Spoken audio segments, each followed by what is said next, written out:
क्या आपने कभी सोचा है कुछ लोग एक ही बात बोलते हैं पर सामने वाला उस पर कोई ध्यान नहीं देता, और कोई दूसरा वही बात कहे तो लोग उसे सुनते भी हैं, फॉलो भी करते हैं और उस पर ट्रस्ट भी करते हैं।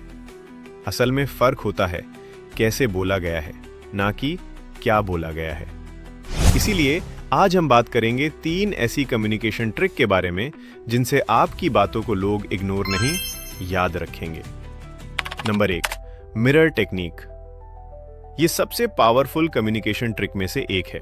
अब जरा सोचो, कभी ऐसा हुआ है कि आप किसी से पहली बार मिले हों और कुछ ही मिनटों में ऐसा लगे कि आप उसे सालों से जानते हैं।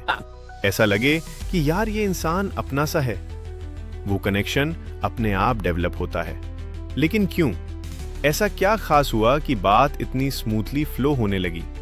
असल में सामने वाला इंसान कॉन्शियस या अनकॉन्शियस तरीके से आपकी बॉडी लैंग्वेज, आपकी आवाज, आपका टोन और आपका बोलने का स्टाइल थोड़ा बहुत मैच कर रहा होता है। यही मिरर टेक्निक है।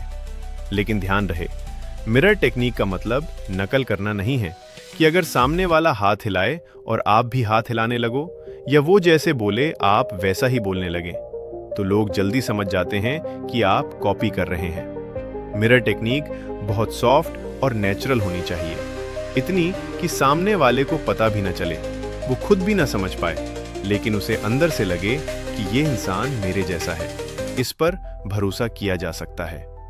उदाहरण के लिए, अगर कोई कैमली बात कर रहा है धीरे धीरे कंपोज्ड वे में, तो आप भी उसी फेज और टोन में रिस्पॉन्स करो। अगर वो थोड़ा इनफॉर्मल है, रिलैक्स होकर बैठा है, तो आप भी थोड़ा सा कैजुअल और रिलैक्स होकर बात कर सकते हैं। इससे उसके सबकॉन्शियस माइंड को यह सिग्नल मिलता है कि आप उसकी वेवलेंथ पर हैं, और यही सबसे बड़ा पॉइंट होता है किसी भी डीप कन्वर्सेशन का। Number 2, power of posing. ये बहुत ही ज्यादा अंडररेटेड है। अब जरा सोचो, क्या आपने कभी ऐसे इंसान को बोलते सुना है जो बिना रुके, बिना सांस लिए लगातार बोलता ही जाता है? क्या आप ऐसे इंसान की बातों को ध्यान से सुन पाते हो? ज्यादातर लोग तो कुछ देर बाद मेंटली डिस्कनेक्ट हो जाते हैं, क्योंकि बिना पॉज की स्पीड सिर्फ नॉइज बन जाती है। लेकिन वही अगर कोई इंसान थोड़ी थोड़ी देर में रुक रुक कर बोले, बीच बीच में पॉज ले, तो आप अपने आप उसकी बातों पर ध्यान देने लगते हो। ऐसा क्यों होता है? क्योंकि इंसान का दिमाग साइलेंस को सीरियस लेता है। जब किसी बातचीत के बीच में छोटी सी खामोशी आती है, तो सुनने वाला अलर्ट हो जाता है। उसे वो एक्सेप्ट करता है कि अब कुछ इंपॉर्टेंट कहा जाने वाला है, और यहीं से असली इंपैक्ट बनता है। Let me show you an example. अगर मैं कहूं कम्युनिकेशन में पावर चाहिए, तो साइलेंस को समझो। नोटिस किया आपने? उसी एक छोटे से पॉज ने उस सेंटेंस को कितना ज्यादा मीनिंगफुल बना दिया।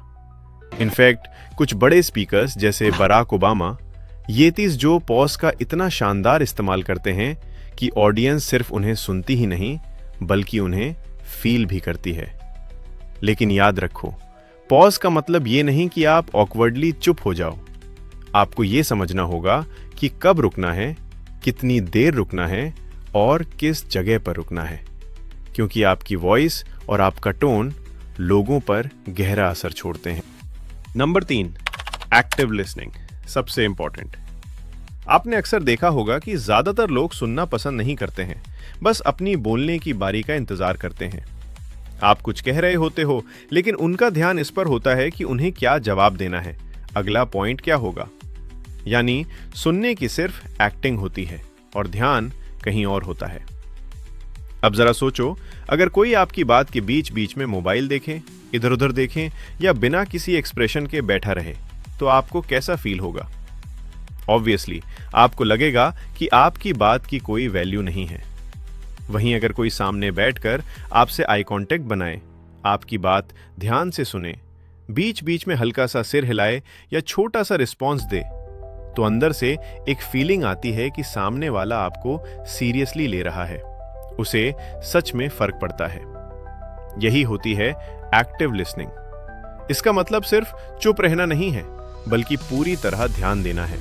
और इसका सबसे इंटरेस्टिंग पार्ट यह है कि जब आप किसी की बात को इंपॉर्टेंस देते हो, तो सामने वाला भी आपकी बात को उतनी ही अटेंशन से सुनता है, क्योंकि रिस्पेक्ट अट्रैक्ट करती है।